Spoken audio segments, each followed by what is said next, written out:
যে অনেক মহিলা এসে বলবে, ভাবি আপা কি বলবো, আর আপনার ভাই এত কেয়ারিং, কি যে যত্ন করে আমারে, আমার দিক খুব খেয়াল রাখে, একটু সমস্যা হতে দেয় না, বাইরে গেলে একটু পর পর ফোন দিয়ে মেসেজ দিয়ে খবর নেয়, বুঝবেন যে সাক্ষাৎ শয়তান হাজির হয়ে গেছে। এই লোক হয়তো সৎ উদ্দেশ্যে বলছে, কিন্তু শয়তান তাকে দিয়ে বলাচ্ছে আপনাকে অশান্তিতে ফেলার জন্য। মনে রাখবেন, যারা নিজেদের তারিফ করে তারা হয়তো পজিটিভ মানুষ দেখে তারিফ করে, তাদের সংসারে এমন এমন অশান্তি হয় যেগুলো হয়তো আপনাদের হয় না, শুধুমাত্র শয়তান ওইগুলো আপনার সামনে হাজির করছে। খবরদার, ওইগুলো দেখে খুব সহজে একে অন্যের প্রতি জাজমেন্ট করতে যাবেন না। তাহলে দাম্পত্য জীবনে সুখ শান্তির জন্য অন্যের সুখের মিথ্যা গল্প শুনতে যাবেন না। যদি সত্য গল্প হয় তবুও মনে রাখবেন যে হয়তো সে একটা দিক তুলে ধরছে, তাদের আরো চ্যাপ্টার আছে সেটা তারা তুলে ধরছে না, তাদের চাইতে আমরা আলহামদুলিল্লাহ কম সুখে নাই। নিজেদের পজিটিভ গুলো দেখার চেষ্টা করবেন। 8 নম্বর, ক্ষমা করতে শেখা। দেখুন, ক্ষমা করতে না পারলে দাম্পত্য জীবনে কেন, কোন জীবনে আপনি কখনো সুখী হতে পারবেন না।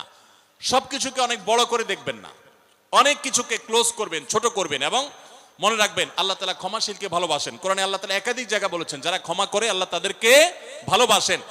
আপনি যদি বলেন যে কতবার ক্ষমা করব, যতবার আপনি আল্লাহর কাছে ক্ষমা আশা করেন, আপনি আপনার স্ত্রীকে, আপনি আপনার স্বামীকে, আপনার জীবন সঙ্গীকে, যে কোনো মানুষকে ততবার ক্ষমা করবেন। আপনি জীবনে একই পাপ কতবার করেন, আল্লাহ মাফ করবেন আশা করেন না? তাহলে আপনার আল্লাহর বান্দাকে কেন আপনি ক্ষমা করবেন না? বিধায় ক্ষমা করা এটা শিখতে হবে। কখনো কোনো ভুল হয়েছে বুঝতে পারলে পণ্ডিতি না করে সাথে সাথে ভুল স্বীকার করা জানতে হবে, যে হ্যাঁ এটা আমি ভুল করেছি। হ্যাঁ, এটা স্বীকার করলে সে একটু মাথায় উঠে যাবে, সে একটু লাই পেয়ে যাবে, পাক। কিন্তু এটা একটা ভালো গুণ, পরবর্তীতে এটাকে ব্যালেন্স করতে পারবেন অন্যভাবে। ভুল স্বীকার করবেন। মেয়েদের সাথে বিশেষ করে যখন ঝগড়াঝাটি হয়, কোনো কিছু হয়, মনে করেন ঝগড়া তুমুল আকারে চলে গেছে, এখন আপনার স্ত্রী আপনার মৃত্যুদণ্ড জারি করবেন, জাস্ট এটা বাকি আছে। এই টাইমটাতে আপনি যদি চান যে এই রাগের পারদকে পাতাল থেকে মুহূর্তের ভিতর, আমি আকাশ থেকে মুহূর্তের ভিতরে পাতালে নামায় আনবো, আগুনের সাথে সাথে পানি করব, একটা বুদ্ধি, একটা কাজ করবেন, সাথে সাথে পানি হয়ে যাবে। সেটা কি? এতক্ষণ যা তর্ক করছেন, এখন বলেন যে আসলে তুমি ঠিক বলছো, আমারটা ভুল, ব্যাস দেখবেন যে আগুন পানি হয়ে গেছে সাথে সাথে। তো ভুল স্বীকার করতে পারে, এটা শুধু স্বামীরা না, স্ত্রীদের ক্ষেত্রে একই কথা প্রযোজ্য। এটা অনেক বড় একটা গুণ, বিশেষ করে ক্ষমা করতে পারা। ক্ষমা করতে যারা পারে না তাদেরকে আল্লাহ ভালোবাসেন না। আল্লাহ তাআলা বলেছেন যে আল্লাহ তাআলা ক্ষমাশীল মানুষদেরকে ভালোবাসেন, বিধায় আমরা ক্ষমা করতে শিখবো ইনশাআল্লাহ। 9 নম্বর হলো, শয়তান যে সমস্ত জায়গাতে ধোঁকা দেয় এই জায়গাগুলোকে ক্লিয়ার রাখা। যেমন একটা পয়েন্ট বলি, স্বামী স্ত্রীর মধ্যে কিছু কিছু জিনিস প্রাইভেট থাকতে পারে। আপনার স্ত্রী আপনার শ্বশুর বাড়িতে ফোনে কথা বলেছে, কি বলেছে, আম্মা তোমার সাথে কি বলেছে, তোমার আব্বা কি বলেছে, তোমার ভাই কি বলেছে, ব্যক্তিগত বিষয়গুলো খুব বেশি খোঁচাখুচি করে জানতে যাবেন না। এগুলো জানতে গেলে অশান্তি হবে। এবং অনেক সময় দেখা যেতে পারে কোনো কিছু দেখে আপনার সন্দেহ হয়েছে, তাহলে এটা পেটের ভিতর রাখবেন না। আবার খারাপভাবে উপস্থাপন না করে সুন্দরভাবে উপস্থাপন করুন যে আমার কাছে এরকম মনে হয়েছে, তাতে সাময়িক ঝগড়া হোক, কিন্তু আপনি ক্লিয়ার হয়ে যাবেন এবং নিজেদের মধ্যে কোনো ঝামেলা থাকবে না। শয়তান বিশেষ করে ওয়াসওয়াসা, কুমন্ত্রণা, সন্দেহের রোগ দিয়া দাম্পত্য জীবনে সবচেয়ে বেশি অশান্তি তৈরি করে। এই জন্য সন্দেহকে কোনো স্থান দিবেন না।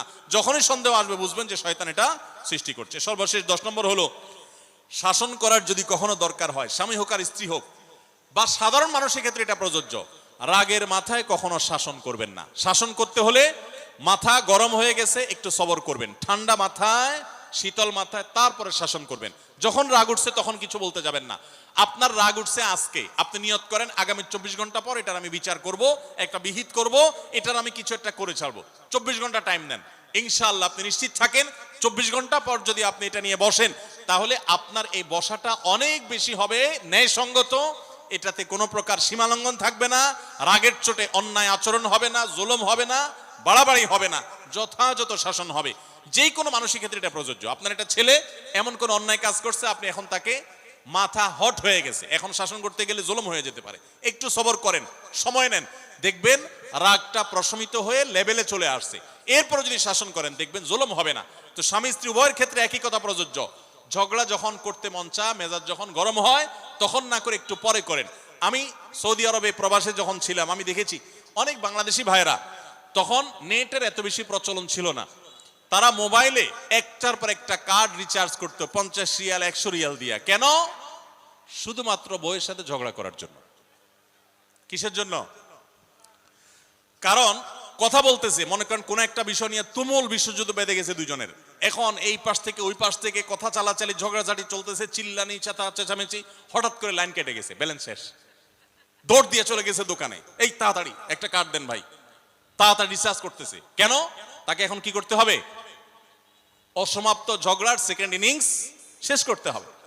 আবার কার্ড শেষ হয়ে যাচ্ছে, ইনিংস ঘোষণা হয়ে গেছে, আবার যায় সে কার্ড রিচার্জ করে থার্ড ইনিংসে ঝগড়া করছে। কত বড় বেকুব চিন্তা করে, কত বড় নির্বুদ্ধিতা। এই ঝগড়াটা স্বামী স্ত্রী যদি দুই জায়গায় থাকেন, ফোনে যদি ঝগড়া হয়, আমি বুদ্ধি দেই যে ফোনটা যখনই দেখলেন যে ঝগড়া শুরু হয়ে গেছে, তখন সাথে সাথে মোবাইলটা অফ করে ফেলান। অফ করে 3 দিন মাত্র রাখেন, অন্য একটা নাম্বার বাটন ফোন দিয়ে আপাতত অফিসের কাজ কাম ছাড়েন, আর বউয়ের সাথে যোগাযোগের নাম্বারটা 3 দিনের জন্য বন্ধ রাখেন। 3 দিন পরে মোবাইলটা আস্তে করে ওপেন করেন। এবার নিয়তি করেন যে ঝগড়া এটাই হবে, বউরে বলবেন দেখো তোমার সাথে ঝগড়া এখানে এই পর্যন্ত থামতেছে, আমরা এখান থেকে আবার শুরু করবো ইনশাল্লাহ 3 দিন পর। 3 দিনের বিরতি দিচ্ছি, যুদ্ধবিরতি। 3 দিন পরে যদি শুরু করেন, আমি তো দায়িত্ব নিয়ে বলতে পারি, লিখিত দিতে পারি আপনাকে, 3 দিনের পর যখন আবার নতুন করে শুরু করবেন, ইনশাআল্লাহ দেখবেন আগের ঝগড়ার যে দুইজনের একজনেরও আর কিছুই নেই। এখন বউরে যদি বলেন 3 দিন পরে ফোন দিয়ে বলেন হ্যাঁ বলো তুমি জানি কি বলতেছিলা, দেখবেন যে আর কথা খুঁজে পায় না। আর আপনিও যদি বলেন যে হ্যাঁ আমি জানি কি বলতেছিলাম, দেখবেন এখন ঝগড়া করে জুত পাবেন না, গিয়ার একেবারে নরমালে চলে আসছে। এই জন্য ভাইরা, রাগ যখন হয় ওই টাইমটাতে ঝগড়াঝাটি করতে হয় না। তাহলে সেক্ষেত্রে দাম্পত্য জীবনে অশান্তি থেকে অনেকখানি বাঁচা যায়। যে ঠিক আছে আমরা ঝগড়া করব, এই বিষয়ে আমরা এখন কথা বলবো না, কালকে কথা বলবো, একটু অপেক্ষা করেন, উভয়ের জন্য সেখানে কল্যাণ থাকবে। আল্লাহ তাআলা আমাদের সবাইকে এসব বিষয়গুলোকে দেখে মেনে চলার তৌফিক দান করুন।